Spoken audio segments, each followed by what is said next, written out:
Comenzamos este programa de las octavas jornadas de reumatología médica, tópicos selectos, en el cual vamos a desarrollar un programa de gran importancia e interés para todos ustedes. Nuestro primer conferencista invitado es el doctor Fernando Rodríguez. El doctor Fernando Rodríguez es médico de la Universidad Libre y realizó estudios de medicina interna en el Hospital Militar Central de Buenos Aires, Argentina, y reumatología en el Hospital General de Agudo Bernardino Rivadavia de Buenos Aires, Argentina. Actualmente es médico de medicina integral IPS en la ciudad de Barranquilla. El doctor Fernando Rodríguez nos va a hablar en la mañana de hoy cómo diagnosticamos la artritis reumatoidea. Bienvenido, doctor Fernando.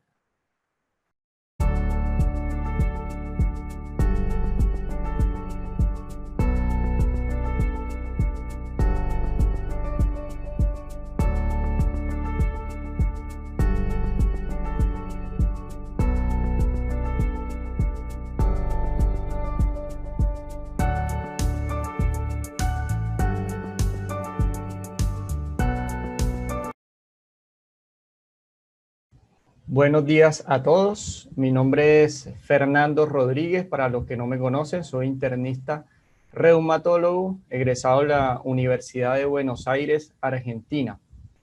El día de hoy, primero que todo, les doy gracias al doctor José Salas por la invitación en esta charla. En el día de hoy me corresponde hablar de esta temática, cómo diagnosticamos la artritis reumatoidea. Entonces, para hacer más práctica la charla y de acuerdo a la experiencia del paciente en el consultorio, traje a colación un caso clínico. Estos son los conflictos de interés. Esta conferencia no es patrocinada por ningún laboratorio. El material dirigido exclusivamente al cuerpo médico y público en general, y el contenido y los conceptos reflejan la opinión del autor. Entonces, este caso clínico es una paciente, se llama Miriam, de 50 años. Los antecedentes importantes es que esta vaquista es sedentaria, trabaja como cajera y tiene una abuela materna con artritis reumatoidea que quedó en silla de ruedas. Tenemos que dentro de la evolución clínica de esta paciente, en el 2018, Miriam empezó con dolores a nivel de las manos que le mejoraban con acetaminofén. Posteriormente, alguien le diagnosticó que tenía artrosis. Después, en el 2019, había mejorado un poco los dolores articulares en las manos, pero se adicionó a nivel de los pies, de las rodillas, carpos y codos. Fue a consulta con internista, le manejó con AINES, con miorrelajantes, hizo una remisión a ortopedia y posteriormente en el 2020 la paciente empeora presentando un cuadro clínico que no la impedía caminar, la impedía ir a trabajar porque era imposible teclear en su puesto de trabajo. Entonces acude Miriam a finales ya del 2019 y empezando el 2020, ya remitida pues a reumatología, en donde se presenta con poliartralgias y poliartritis de compromiso más en manos, carpos, rodillas, codos y pies. De 2 años ya de evolución, refería una rigidez matinal mayor a 1 hora con dificultad para cortar la carne y abrir un frasco. Al examen físico, pues presentaba una maniobra de squeeze positivo, que es apretón de manos. Presentaba sinovitis a nivel de la articulación en metacarpo, falángicas, carpos y sinovitis en rodillas y tobillos. Y también presentaba un dolor a nivel temporomandibular que le impedía la apertura mandibular. Se solicitaron unas radiografías de manos, pies, en donde no había presencia de erosiones, había algo de osteopenia justa articular y nada más. Le solicitamos una batería de exámenes en donde encontramos como positivo un factor reumatoideo de 1,80 altos títulos, una leve anemia, un hepatograma normal, una función renal normal y una PCR positiva en 24 miligramos sobre decilitro con BCG elevada de 35 milímetros por hora. Bueno, reactante de fase aguda elevado es un factor reumatoideo positivo. Entonces tenemos, en resumen, a Miriam, que es una señora de 50 años, que es tabaquista sedentaria, 2 años de evolución del cuadro, que tiene una alta actividad articular con compromiso de grandes, pequeñas articulaciones y presenta factor reumatoideo CCP positivo junto con eritrosedimentación y PCRs elevadas. Entonces, acá tenemos este caso clínico. Vamos a empezar un poco a explicar sobre la presentación y sobre la clínica de la artritis reumatoidea para así engranar junto con el caso clínico al final, a ver en qué queda, a ver cómo fue que se diagnosticó Miriam. Entonces, en la artritis reumatoidea tiene muchas presentaciones, la más común del 50-80% es de forma insidiosa que va de semanas a meses. Hay un 20% que es aguda, abrupta, en donde puede el paciente presentar poliartritis explosiva, un síndrome febril sin foco aparente, el paciente termina hospitalizado con linfadenopatía, esplenomegalia y en definitiva determinan que es una artritis reumatoidea. Hay formas inusuales como una monoartritis, pero en este caso la monoartritis uno no debe pensar en una artritis reumatoidea de inicio, sino más bien una artritis séptica o una artritis por cristales, monourato sódico, por ejemplo. Existe también el reumatismo palindrómico, que es un menos del 10%, y hay formas de artritis reumatoidea predominantemente en el anciano, en donde hay mayor compromiso de grandes articulaciones, como los hombros, las rodillas. Y hay presentaciones todavía más raras, que son las extraarticulares, en donde el paciente debuta con túnel del carpo, con bursitis, con tenosinovitis. El curso evolutivo de la artritis reumatoidea puede tener varias patentes. La más común es una patente policíclica, el 70% de los casos. ¿Qué quiere decir? Que es un curso en donde hay exacerbaciones y mejorías parciales, es un curso intermitente. Hay otro que es menos frecuente, que la monocíclica, donde el paciente presenta la clínica con remisión en menos de un año. Entonces esto es un 20%. Y hay otra que es mucho más rara, que es una patente mucho más agresiva de deterioro articular grave, como una artritis reumatoidea, entre comillas, maligna. Dentro de las manifestaciones clínicas están las sistémicas, las articulares y las extraarticulares. Dentro de las sistémicas podemos encontrar que el paciente puede experimentar fatiga, anorexia, debilidad generalizada, mialgia, pérdida de peso, fiebre, y puede predecer por lo general semanas o meses a las manifestaciones articulares. Entonces, dentro de las manifestaciones articulares, lo mayor compromiso es a nivel de las manos, específicamente las metocarpofalángicas, interfalángicas proximales, ya que las interfalángicas distales es más predominantemente afectadas cuando hay artrosis, cuando hay artropatías seronegativas, como la artritis psoriásica. También hay compromiso de carpos, puede haber compromiso de pies, más frecuentemente las metatarsofalancas, donde puede haber mayor compromiso y erosión a nivel de la primera y la quinta. También puede haber compromiso en la rodilla, los tobillos, hombros, codos, caderas, articulaciones temporomandibulares, como la paciente que les estaba presentando, que tenía un dolor a nivel temporomandibular, que esa articulación puede presentar sinovitis. A nivel esternoclavicular también puede haber compromiso cricoretinoideo y atlantoexoideo, en donde hay compromiso de C1 y C2 y puede haber sinovitis a ese nivel. Dentro de las manifestaciones extraarticulares, un paciente con artritis reumatoidea también puede presentar en un 40% de estas manifestaciones, pero son más frecuentes a nivel de pacientes con enfermedad severa, donde hay una AR más establecida y de larga evolución. Por lo general presenta factor reumatoideo y CCP positivo, que son predictores de manifestaciones extraarticulares y erosiones, y estas manifestaciones extraarticulares suelen, digamos, predecir un mal pronóstico, también aumenta la mortalidad en estos pacientes, especialmente en las formas más severas. De forma general puede haber manifestaciones oculares como la queratoconjuntivitis zika, epiescleritis, escleritis. Puede haber manifestaciones a nivel pulmonares como derrames pleurales, nódulos pulmonares o una enfermedad intersticial pulmonar. Puede haber cambios hematológicos como anemia, que es lo más frecuente. Puede haber vasculitis a nivel intestinal, a nivel de la piel, nódulos reumatoideos, entre otros. Entonces, la evolución de la artritis reumatoidea puede uno clasificarla en una aparición temprana, menos de un año, o una artritis establecida, mayor de 2 años. Entonces, ¿por qué es importante detectarla temprano? Porque es que la artritis produce una destrucción progresiva de articulaciones con pérdida de cartílago.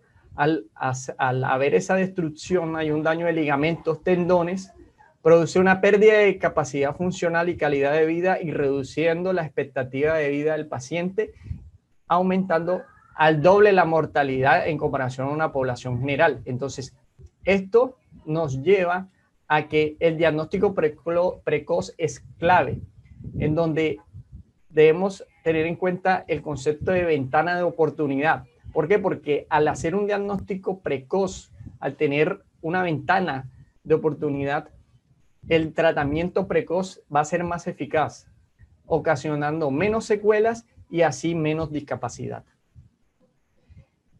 Tenemos que la artritis reumatoidea, por lo general, hay una fase que es preclínica y una fase que es clínica.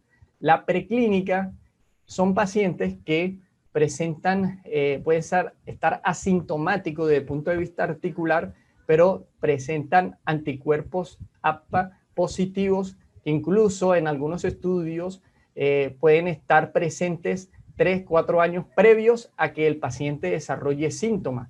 Entonces, es muy importante detectar de forma precoz, de forma rápida, ya que estos pacientes prácticamente vienen con una evolución de la enfermedad previa ya de años. Entonces, traigo a colación este artículo de EULAR, que es la Liga Europea de lucha contra el reumatismo, ¿sí? Este es un grupo por el doctor Hannah Stenberg y el doctor Daniel Aletaja, en donde desarrollan unos criterios, unas características de las artralgias predictoras para progresión artritis reumatoidea. Es muy importante esto porque esto se puede aplicar en el consultorio por el médico general, por el médico internista, en donde ellos hablan que un paciente que llega al consultorio con síntomas reciente comienzo de menos de un año de duración, que se predominan a nivel de metacarpofalángicas, que la duración, hay una rigidez matinal de mayor de 60 minutos, los síntomas están más presentes a nivel de las mañanas y que tenga un familiar de primer grado con artritis reumatoidea y que el examen físico haya dificultad para apretar la mano y con un squeeze o prueba de apretón de mano a nivel de las metacarpofalángicas hace que tenga una especificidad. Si están todos los 7 criterios, casi 100% de especificidad para saber que este paciente puede progresar a una artritis reumatoidea. Entonces, hay este mismo grupo de EULAR también desarrolló unos criterios en el 2010 junto con el Colegio Americano de Reumatología y fundamentalmente el objetivo fue porque había falta de sensibilidad en los criterios diagnósticos de 1987 en la enfermedad precoz. Pero hay que tener en cuenta algo muy importante, que estos criterios no son, digamos, de diagnóstico como tal, son criterios clasificatorios. Los criterios clasificatorios son hechos por estos grupos de la EULAR y el ACR para ser aplicados y homogeneizar y enrolar pacientes para hacer ensayos clínicos, de tal manera que la población durante el screening que hace sea homogénea. Entonces es mucho más fácil tener un grupo más similar en las diferentes ramas de los ensayos clínicos a través de estos criterios. Sin embargo, es importante tenerlos en cuenta porque nos permite saber qué buscar, qué tenemos que tener en cuenta para el diagnóstico de la artritis reumatoidea. Entonces, la población en objetivo eran pacientes que tenían al menos una articulación con sinovitis y que la sinovitis no era explicada por otra enfermedad. Entonces ellos dividían de acuerdo a la cantidad de recuento articular, les daba un puntaje. Entonces, si es una articulación grande, da 0 puntos, porque una articulación inflamada grande es una monoartritis. Y lo que uno va a pensar es, como les dije, artritis séptica, artritis cristálica, traumática, no una artritis reumatoidea de inicio. Entonces, el puntaje es 0. Cuando hay 2 a 10 articulaciones grandes, es 1. Cuando hay 1 a 3 pequeñas, con o sin compromiso de la grande, son 2. 4 a 10 articulaciones pequeñas, con o sin compromiso de grandes es 3, y mayor de 10 articulaciones pequeñas es 5. Entonces también le dan una ponderación a nivel del factor reumatoideo y los APTA, en donde es negativo 0, donde es positivo débil 2 y positivo fuerte 3. Los reactantes de fase aguda, en donde si es normal es 0 y si es anormal independientemente del valor o del punto de corte es 1. Y la duración de los síntomas tiene que ser pues menor a 6 semanas es 0 y mayor a 6 semanas es 1 punto. Entonces se suman estos puntos, se suman y el punto de corte es 6. Entonces un puntaje mayor o igual a 6 cumpliría criterios clasificatorios para una artritis reumatoidea con una sensibilidad del 90 al 95%, que es más sensible para un diagnóstico precoz que los criterios de 1987.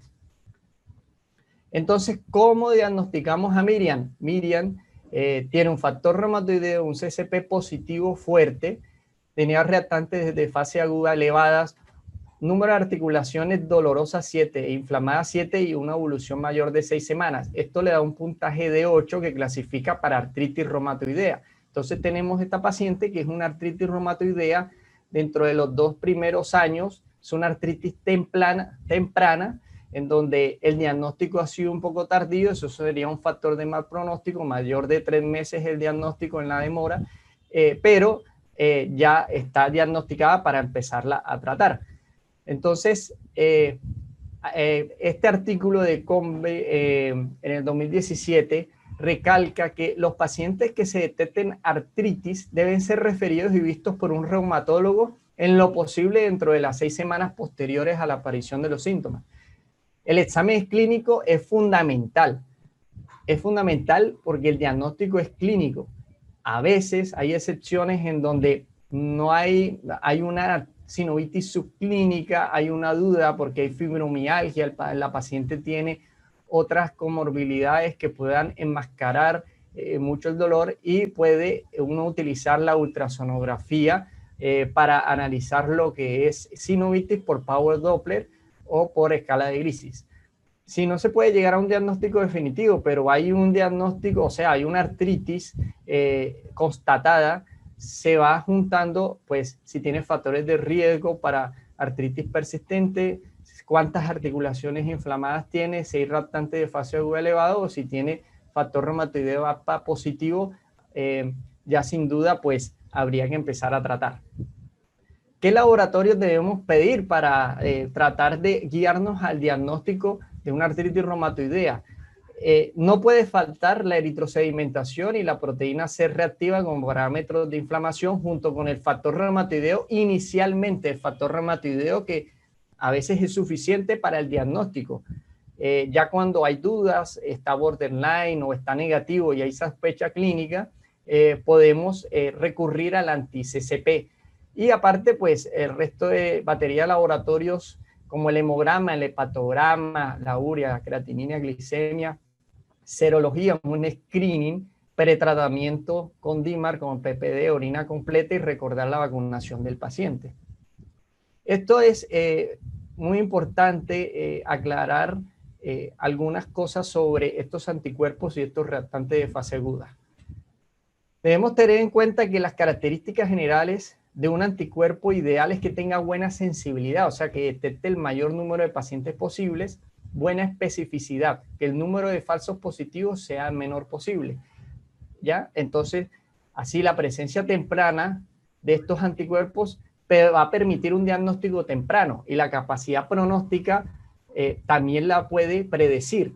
Entonces, hay que tener en cuenta que para el diagnóstico algunos son específicos de una enfermedad, pero no son 100%, ni específicos ni sensibles, y se pueden encontrar en otro tipo de enfermedades. Entonces, hay errores frecuentes al pensar o al diagnosticar a un paciente. Por ejemplo, que sale el FAN positivo, entonces ya es un lupus.